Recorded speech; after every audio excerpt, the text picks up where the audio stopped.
Hello బ్లోసర్స్, welcome to my channel. This is Sandhya. ఈరోజు నేను మీకు సెల్ఫ్ కేర్ అంటే ఏంటో డీటెయిలింగ్గా ఎక్స్ప్లెయిన్ చేయాలనుకుంటున్నాను. ఫస్ట్లీ సెల్ఫ్ కేర్ అంటే మిమ్మల్ని మీరు హెల్దీ అండ్ రెస్పెక్టివ్ వేలో కేర్ చేయడాన్ని సెల్ఫ్ కేర్ అంటారు. సెల్ఫ్ కేర్లో చాలా టైప్సే ఉన్నాయి. అవేంటో మీకు తెలుసా? ఒకవేళ తెలియకుండా ఉంటే నేను ఇక్కడ ఉన్నానుక డీటెయిలింగ్గా ఎక్స్ప్లెయిన్ చేస్తా. మరి ఇంకేం ఆలోచిస్తున్నారు? Let's get in to the video.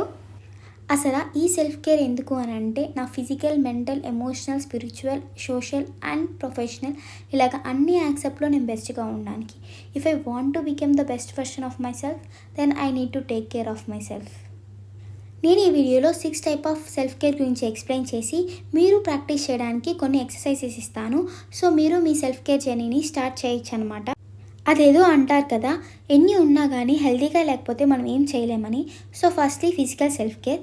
Physical self care అంటే మీరు బయటికి అందంగా కనిపించడం కాదు, లోపల నుంచి స్ట్రాంగ్గా, హెల్తీగా అండ్ హ్యాపీగా ఉండడమే. దీనికోసం మనం వాకింగ్, యోగా లాంటివి చేయొచ్చు అండ్ మంచి ఫుడ్ తిని హ్యాపీగా పనుకోండి, అంతే. ఫిజికల్ బాడీ హెల్తీగా ఉండడం ఎంత ఇంపార్టెంటో మెంటల్లీ కూడా హ్యాపీ అండ్ స్ట్రెస్ ఫ్రీగా ఉండడం అంతే ఇంపార్టెంట్. ఇంకొన్ని కేసెస్లో అయితే ఫిజికల్ బాడీ హెల్తీగా లేనప్పుడు, డాక్టర్స్ కూడా మెడిసిన్స్తో క్యూర్ చేయలేనప్పుడు మెంటల్లీ స్ట్రాంగ్గా ఉంటే వాళ్ళకి క్యూర్ అయ్యి హ్యాపీ లైఫ్ని లీడ్ చేసిన మిరాకల్ సిచ్యువేషన్స్ చాలానే ఉన్నాయి. ఈ మెంటల్ ఆర్ ఇంటలెక్చువల్ సెల్ఫ్ కేర్ని ప్రాక్టీస్ చేయడం వల్ల మైండ్ షార్ప్ అవుతుంది, కాన్ఫిడెన్స్ ఇంప్రూవ్ అవుతుంది, బోర్డమ్ ఆర్ డిప్రెషన్ తగ్గుతుంది. ఈ మెంటల్ సెల్ఫ్ కేర్ని ప్రాక్టీస్ చేయడానికి మనం కొత్త బుక్స్ చదవడం, కొత్త స్కిల్స్ ఆర్ కొత్త లాంగ్వేజ్ నేర్చుకోవడం, పజిల్స్ లేదా గేమ్స్ ఆడడం, క్రియేటివ్గా థింక్ చేసి కొత్త వస్తువుల్ని తయారు చేయొచ్చు అనమాట. ఎస్, ఎమోషన్స్ని కంట్రోల్ చేసుకోవడం ఇంపార్టెంటే, బట్ సప్రెస్ చేయడం అయితే కాదు. ఫస్ట్లీ ఏడుపు వస్తే ఏడవండి, నవ్వు వస్తే నవ్వండి. ఏడ్చినంత మాత్రాన మనమేం వీక్ కాదు. మన ఎమోషన్స్ని మనం కేర్ చేస్తే అవి మనం గ్రో అవ్వడానికి ఖచ్చితంగా సపోర్ట్ చేస్తాయి. మీ ఎమోషన్స్ అన్నిటినీ లోపల పెట్టుకునేస్తే స్ట్రెస్, యాంగ్జైటీ, డిప్రెషన్ పెరుగుతుందే కానీ ఇంకేం యూజ్ లేదు. ఈ ఎమోషనల్ సెల్ఫ్ కేర్ని ప్రాక్టీస్ చేయడానికి జర్నలింగ్ చేయొచ్చు, అఫర్మేషన్స్ చెప్పుకోవచ్చు, మన ఫీలింగ్స్ని ఎక్స్ప్రెస్ చేయొచ్చు and first and most important thing, ఏడవచ్చు. మనం ఎంత సెల్ఫ్ లవర్స్ అయినా మనకంటూ కొందరు ఉండాలి.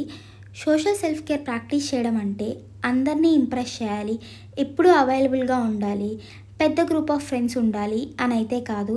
మనం మన చుట్టూ ఉన్న మనుషుల్లో మనల్ని ఎవరైతే అర్థం చేసుకుంటారో వాళ్ళకి ప్రయారిటీ ఇస్తూ, ఎవరైతే మనల్ని అర్థం చేసుకోరో వాళ్ళని మనం పెట్టుకున్న లిమిట్స్ని cross అవ్వనీయకుండా చూసుకోవాలన్నమాట.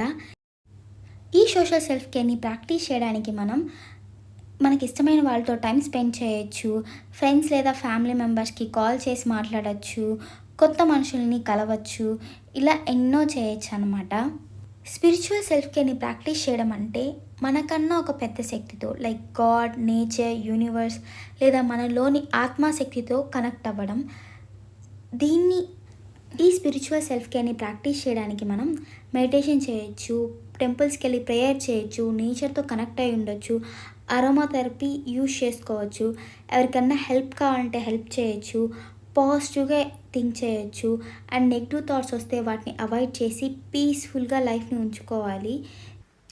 Final sensory self care. ఇది మన సెన్సెస్తో మనం కనెక్ట్ అవ్వడం అనమాట. మనకి ఇష్టమైన పాటలు వినడం కానీ, లేదంటే ఇష్టమైన ఫుడ్ తయారు చేసుకొని తినడం కానీ ఏమన్నా చేయొచ్చు ఈ సెల్ఫ్ కేర్ కోసం. అండ్ ఈ సెల్ఫ్ కేర్ అన్నీ కూడా మీకు అర్థమయ్యాయి అనుకుంటున్నాను. అంతే మరి వీడియోకి. మళ్ళీ ఇంకో వీడియోతో కలుసుకుందాం. మరి బాయ్ బాయ్.